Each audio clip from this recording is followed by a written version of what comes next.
You really truly never know what to expect out on the water. Now, some crews might take that a little more seriously or a little more figuratively than others, kind of like the crew we see here. I mean, let's paint the picture. You're at home enjoying an evening when all of a sudden you realize it's a little bit late and you're going to go ahead and head to sleep. You fall asleep only to awake to this in the morning. That's exactly what happened to somebody over in Norway a little over a week ago, when all of a sudden they decided to go to sleep for the evening only to awake to the MSC Elsa, as seen in the images here, docked basically right next to their house, narrowly missing their house by only a few feet. Now, according to local sources over in Norway, apparently the NCL Sultan was navigating the waterway next to this home, when all of a sudden the person behind the helm felt a little tired as well and decided to take a little cat nap, and the next thing they know, the vessel winds up off course, almost taking a house out as it winds up beaching on the shores of the river. Now, fortunately in this situation, no injuries were reported and no major damage was reported either, which is a very fortunate spot in this situation, because if this vessel would have hit the house, we would be having a completely different conversation right now. Now, just a few days after the incident, this vessel was successfully pulled off the beach and back under its own power. But just one of the wild and crazy things we'll witness in this week's episode of Boating News of the Week. Our next story to make the boating news this week is going to take us over to the coast of India, where this was the scene just this past weekend, when the feeder vessel MSC Elsa 3 was underway with a cargo of 640 containers on board, when all of a sudden it encountered heavy weather off the coast of India. The vessel during this weather wound up developing a list and actually wound up losing over 100 containers over the side of the ship.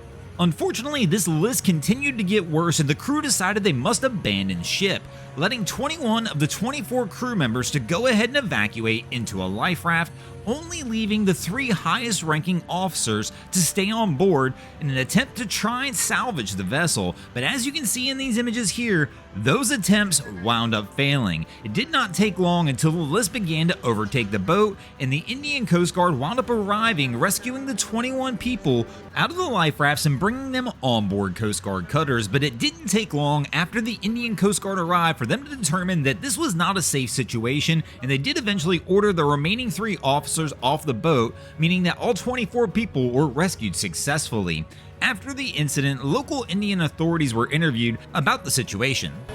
The present status, today morning, the Indian Navy ship Sujata rescued 3 of the crew, which is the captain, the master, the chief engineer and the assistant engineer. They were on board the ship since yesterday. So today it was felt that if they stay put more, it was a danger for them. So they had to abandon the ship, and the crew was rescued by the crew of INS Sujata. Other than that, the rest of the crew were rescued by the Coast Guard ship and a merchant ship. So the 21 crew have been brought to Cochin by the Coast Guard ship. At this time, the Indian Coast Guard has gone into environmental protection mode as an oil slick has appeared around the wreck site. The ship was estimated to be carrying approximately 85 tons of diesel fuel and 370 tons of regular fuel, as well as 13 boxes listed with hazardous material. Along the Indian coastline, containers from this vessel have been washing ashore. Indian authorities are alerting people, please do not open those containers as there could be hazardous material inside.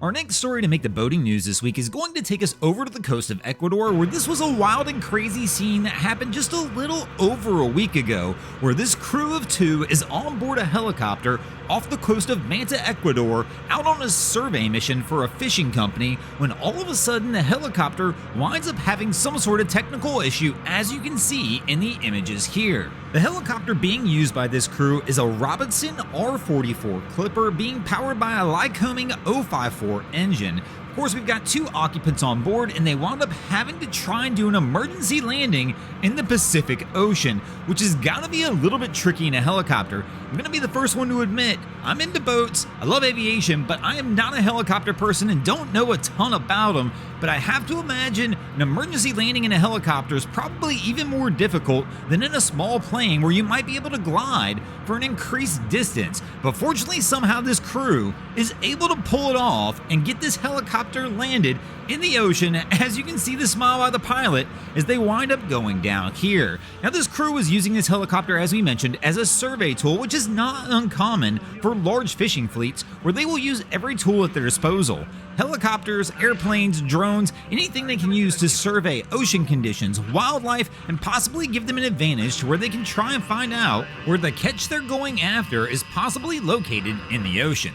Now, fortunately in this situation, the crew was able to successfully get off emergency broadcast signal back to the home base, and the fishing crew was able to send a boat and a rescue helicopter out to the location to go ahead and rescue the two pilots off of the helicopter. But still a wild and crazy scene. I've got to imagine this was a nerve-wracking one as you start to go down in the Pacific Ocean. I mean, I know it's nervous enough if you were on a vessel going down in the ocean. I can't imagine what it's like to be on a helicopter knowing you're going down into the ocean, but good job on this pilot. I mean, the Pacific is known for being rough, yet somehow this pilot was able to successfully bring this thing down, land it in the waves, and go ahead and make it home. Our next story to make the boating news this week, well, this one's an ongoing story, and of course you may remember the Titan submersible submarine that wound up imploding a while back.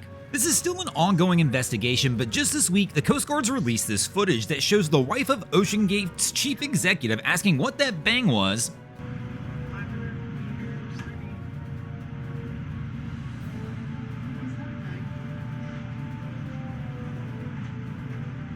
in which the Coast Guard believes this was probably the sound of the submarine imploding, reaching the surface, which the crew unknowingly heard. Drop 2 weights. Titan, drop 2 weights. Copy. Titan, drop 2 weights. Now here at this time, the crew does not appear to be in panic mode. They're not 100% sure what's going on, but the wife does note that something is wrong. Here in her next comment, she will note that the descent is not going as initially planned. So he meant to go down fairly light. I think that exactly what happened. Now, I'm not 100% familiar with the operation, but based on those comments, it sounds like the submarine was descending faster than initially intended. Go ahead, platform. At this point, operations seem to be normal and nothing seems to be wrong, even though the Coast Guard believes the sub's already imploded at this point. We're going to diver 419, please dive equipment checklist. There's a line that says spare expert, more than time available. Say it again.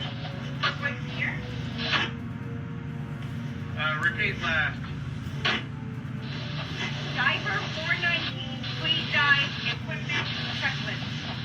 A line says it's spare expert, more than time available.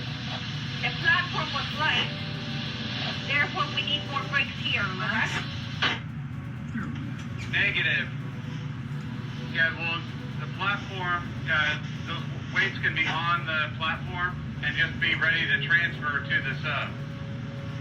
Roger that. Thank you for confirming.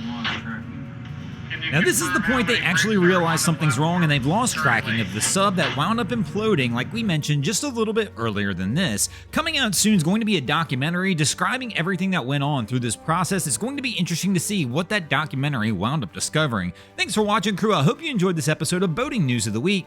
If you ever see anything crazy happening out on your waterways, be sure to hit us up on Facebook or Instagram at Broncos Guru and let us know when you might see your stories over here. And if you guys haven't already, go ahead and drop an anchor on the subscribe button.